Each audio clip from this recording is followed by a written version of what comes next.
pertanyaan mereka kepada orang-orang muslim nih. Apa katanya fungsi umat muslim disunat? Yang kedua, di surat mana dan di ayat berapa adanya di Al-Quran bahwa Nabi Ibrahim dikhitan atau disunat? Itu pertanyaan mereka. Maka saya akan menjelaskan tentang hal khitan.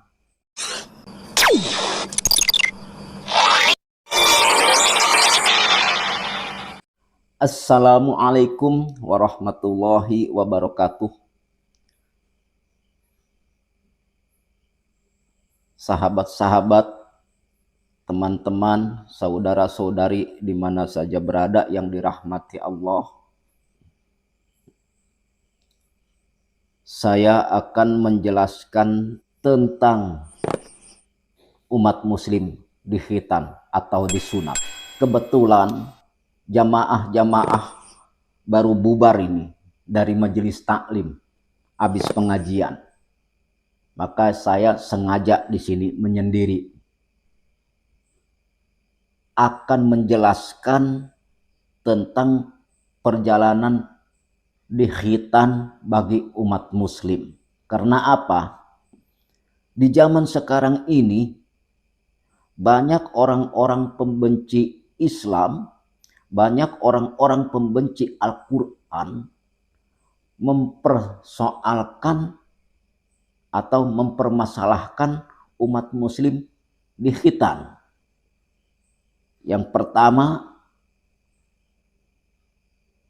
pertanyaan mereka kepada orang-orang muslim nih. Apa katanya fungsi umat muslim disunat? Yang kedua, di surat mana dan di ayat berapa adanya di Al-Quran bahwa Nabi Ibrahim dikhitan atau disunat? Itu pertanyaan mereka. Maka saya akan menjelaskan tentang hal khitan. Memang di Taurat tertulis secara jelas tentang khitan. Allah wahyukan Taurat kepada Nabi Musa alaihissalam untuk menjalankan syariat Islam yang dibawa oleh Nabi Ibrahim tentang disunat. Tetapi hanya sedikit orang saja yang dikhitan. Maka Allah mengetahui. Kemudian secara singkat Allah wahyukan Injil kepada Nabi Isa alaihissalam. Dan Allah wahyukan juga tentang perjalanan Nabi Ibrahim dikhitan.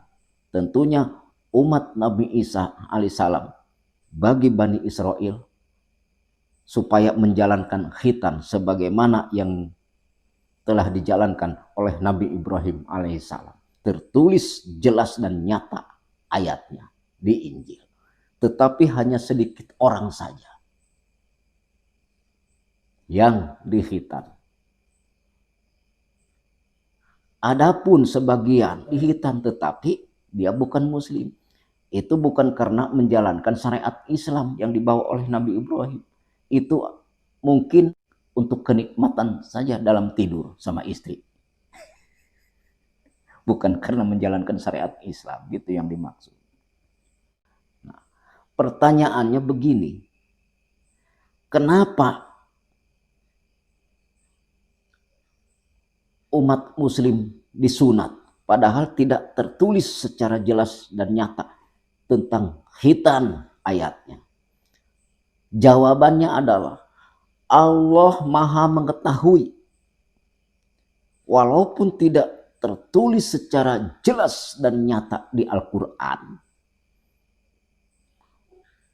Orang-orang yang beriman diketahui oleh Allah akan mau dikhitan, akan menjalankan dikhitan. Itu rahasia Allah Subhanahu wa taala. Seandainya ditulis di Al-Quran, misalkan besar, sebesar paha misalkan tulisan ayatnya, tetap orang ingkar itu tidak akan menjalankan. Bisanya menghujat. Oh itu katanya dapat menjimplak dari kitab kami. Mana? Al-Quran tidak menjiplak dari kitab siapapun. Justru yang menjiplak ayat-ayat itu adalah tetangga sebelah, menjiplak dari Injil ayat-ayatnya. Kalau Al-Quran beda, Injil yang disembunyikan. Kemudian Allah munculkan lagi, turunkan kepada Nabi Muhammad SAW. Cuman ada perubahan sedikit-sedikit disempurnakan. Gitu yang dimaksud. Karena apa? Fungsi disunat itu untuk membersihkan diri, untuk bersuci. Karena umat Islam ini beribadah kepada Allah harus menghilangkan najis-najis yang ada di badan. Khitan itu kan hukumnya sunnah mu'akkad. Yang wajib apanya? Yang wajib itu menghilangkan najis-najisnya, kotoran-kotorannya yang menyelip-nyelip di kulit kulub, di celah-celah atau di selak-selak kulit kulub. Itu pakai kapas, terus dibasuh pakai air untuk membersihkannya. Maka seperti begitu tuh berabe, maka dikerat kulit kulubnya, dibuang, sunnah. Jadi kan kalau sudah dibuang, kan membersihkannya tinggal dicuci sambil mandi. Itu yang dimaksud, tidak usah pakai kapas dan lain atau lap-lap dan lain sebagainya. Itu yang dimaksud. Tapi katanya tidak ada di Al-Quran. Sudah saya ceritakan, sudah saya jelaskan tadi. Itu rahasia Allah, mengetahui. Nah, kenapa di Al-Quran tidak ditulis ayatnya? Karena Nabi Ibrahim alaihissalam berjasa dalam Islam. Maka sengaja tidak ditulis ayatnya bahwa umat muslim supaya mengingat tentang perjalanan Nabi Ibrahim alaihissalam. Karena telah berjasa dalam Islam sebagai pemimpin bagi umat, yaitu Nabi Ibrahim alaihissalam. Maka Allah Subhanahu wa taala mengutus Nabi Muhammad SAW supaya mengajarkan kepada umat-umatnya di khitan mengikuti Nabi Ibrahim alaihissalam. Kenapa suruh mengikuti Nabi Ibrahim alaihissalam? Karena Allah mengetahui Nabi Ibrahim disunat, di khitan, berzakat, berpuasa, dan lain sebagainya tentang dalam perjalanan Islam. Allah Maha mengetahui. Jadi apa yang difirmankan Allah, kita harus beriman, harus jalankan tentang itu. Apakah di Al-Quran ada penjelasan tentang khitan? Ada. Tidak tertulis secara jelas khitan, tetapi sumbernya dari Al-Quran, yaitu mengikuti Nabi Ibrahim alaihissalam. Maka Allah pemilik rahasia merahasiakan apa ini supaya mengikuti Nabi Ibrahim. Itulah di khitan, terus membersihkan diri, berhaji, istilahnya, umroh, dan lain sebagainya. Allah Subhanahu wa taala berfirman, Quran surat An-Nahl ayat 120. A'udzu billahi minasyaitonir rajim. Bismillahirrahmanirrahim. Inna Ibrahima kana ummatan qanitan lillahi hanifa walam yaku minal musyrikin. Sungguh Ibrahim adalah seorang imam, seorang pemimpin yang dapat dijadikan teladan bagi umat yang beriman maksudnya. Ibrahim patuh kepada Allah dan hanif, dan dia Ibrahim bukanlah termasuk orang musyrik. Apa yang disebut musyrik? Yaitu menyekutukan Allah, menganggap Allah bersekutu dengan yang lain, menjadikan Allah bersatu atau bersekutu dengan yang dianggap Tuhan-Tuhan yang diada-adakan oleh orang-orang yang tidak beriman. Itu yang dimaksud.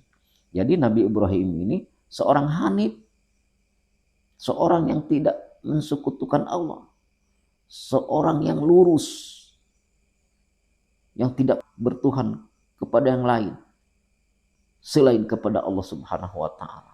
Muslim, itu yang dimaksud. Kemudian di ayat ke-121 Allah berfirman, syakiral li an'umihi tabahu wa hadahu ila siratim mustaqim. Dia Ibrahim mensyukuri nikmat-nikmatnya yang diberikan Allah. Allah telah memilihnya, maksudnya memilih Nabi Ibrahim, dan Allah Subhanahu wa taala menunjukinya ke jalan yang lurus.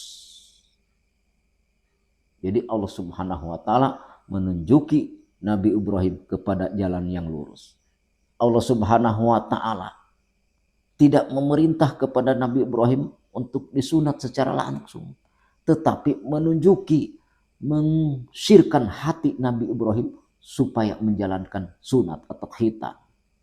Begitu yang dimaksud.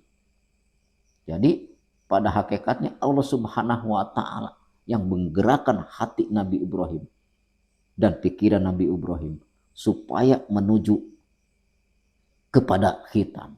Maka Nabi Ibrahim dikhitan. Bahkan keluarga-keluarganya, orang-orang yang ada di rumahnya dikhitan semua.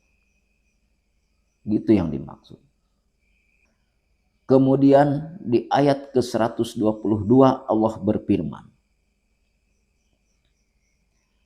wa atainahu fid dunya hasanah wa innahu fil akhirati laminas solihin.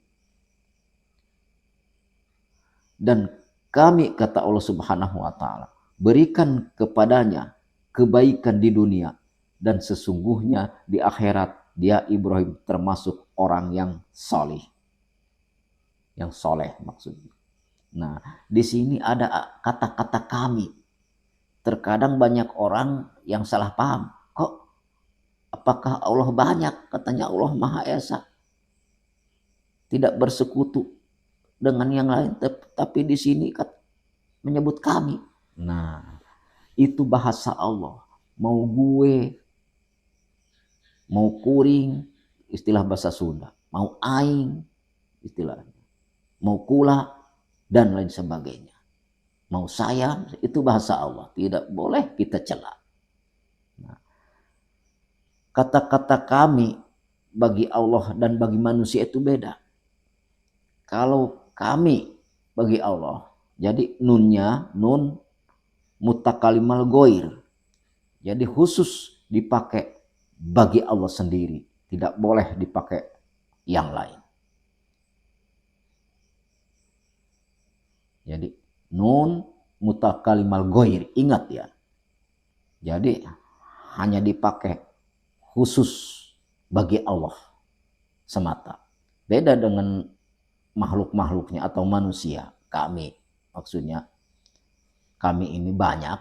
Kemudian di ayat ke-123 Allah berfirman, summa auhayna ilaika anittabi' millata Ibrahim hanifa wa ma kana minal musyrikin. Kemudian kata Allah Subhanahu wa taala, kami wahyukan kepadamu Muhammad, ikutilah agama Ibrahim yang lurus dan dia bukanlah termasuk orang musyrik. Nah, Nabi Muhammad SAW diperintah supaya mengikuti Nabi Ibrahim, mengikuti Islam yang dijalankan oleh Nabi Ibrahim tentang khitan, berhaji, berkiblat ke Baitullah. Jadi itu yang diperintah oleh Allah Subhanahu wa taala, mengikuti Nabi Ibrahim. Katanya tidak ada ayat secara terang-terangan yang jelas di Al-Qur'an khitan. Itu sumbernya Nabi Ibrahim. Makanya Allah menyuruh Nabi Muhammad mengikuti Nabi Ibrahim, berarti diperintah untuk disunat. Tuh Ibrahim disunat demi untuk membersihkan dirinya dalam ibadah kepadaku. Kalau dipanjang lebarkan nih, kalau dijelaskan, karena kan ayat itu hanya singkat, hanya dasar, kita yang mengupasnya. Itu yang dimaksud. Kenapa harus mengikuti Nabi Ibrahim? Karena Allah Subhanahu wa Ta'ala pada dasarnya nih, umat muslim ini supaya mengingat jasa-jasa Nabi Ibrahim. Supaya penasaran apa ini rahasianya nih, diperintah untuk mengikuti Nabi Ibrahim. Maka Allah Subhanahu wa Ta'ala memerintah, menyuruh kepada Nabi Muhammad SAW untuk bertanya kepada ahli kitab. Maksudnya ahli kitab Taurat dan Injil. Pertama diwahyukan Al-Quran secara singkat nih. Rasulullah menuturkan, berbicara hasil tentang kisah kejadian di Gua Hiro itu, di Jabal Nur. Kemudian oleh Umi Siti Khadijah nih, Nabi Muhammad setelah diselimuti, kemudian dibawa ke keluarganya, ke Warokoh, anak pamannya Siti Khadijah. Warokoh ini orang buta, tidak bisa melihat, agamanya Nasrani. Warokoh ini hafal Taurat dan Injil tanpa dilihat karena buta, hafal. Disitulah Nabi Muhammad SAW dituliskan tentang Taurat dan Injil secara bahasa Ibrani. Kemudian setelah dituliskan, setelah banyak sahabat, maka Nabi Muhammad menjelaskan tentang ajaran Injil yang dari Warokoh itu. Terus tidak bisa membaca, coba baca ini. Dibaca oleh sahabat-sahabat. Di situ ada keterangan disunat dan lain sebagainya. Di situ tahunya dari Injil yang ditulis oleh Warokoh. Makanya waktu menjelaskan tentang kisah dari Gua Hiro, turunnya ayat. Warokoh kan seandainya istilahnya ada nih panjang umur, mau membela Nabi Muhammad. Karena jelas terbukti itu rahmat dari Allah. Nyata ucapan Warokoh itu tepat bahwa Nabi Muhammad akan diusir. Padahal waktu itu belum diusir, kamu akan diusir. Akan banyak musuh. Jelas nyata. Seandainya Warokoh ada setelah banyak diturunkan ayat, kemudian menyebarkan Islam, pasti Warokoh masuk Islam. Itu yang dimaksud. Jadi Nabi Muhammad SAW tahu Taurat dan Injil bukan dari Bible, tetapi dari Warokoh. Kemudian sebagiannya dari orang-orang Nasrani yang masuk Islam. Di situ banyak juga yang hafal, diakurkan akur. Makanya kata Allah Subhanahu wa Ta'ala, bila ada keraguan-raguan tanyakanlah kepada ahli kitab. Itu yang dimaksud, nanya. Nah, pada intinya kita kembali kepada khitan. Jadi fungsinya umat muslim di khitan mengikuti ajaran Islam yang dibawa oleh Nabi Ibrahim alaihissalam. Yang kedua, tentang fungsi di khitan adalah untuk membersihkan diri, mensucikan diri dari najis yang ada di kelamin. Gitu yang dimaksud. Karena kan umat muslim ini beribadah kepada Allah harus dalam keadaan suci. Allahu yuhibbut tawabina wa yuhibbul mutatahhir. Jadi Allah cinta kepada orang yang bertobat, yang sadar. Dan cinta kepada orang yang membersihkan diri, bersuci. Itu yang bilang global ayat itu. Paham ya teman-teman? Mungkin hanya itu yang dapat disampaikan. Mudah-mudahan ada hikmahnya dan bermanfaat bagi kita semua. Wassalamualaikum warahmatullahi wabarakatuh.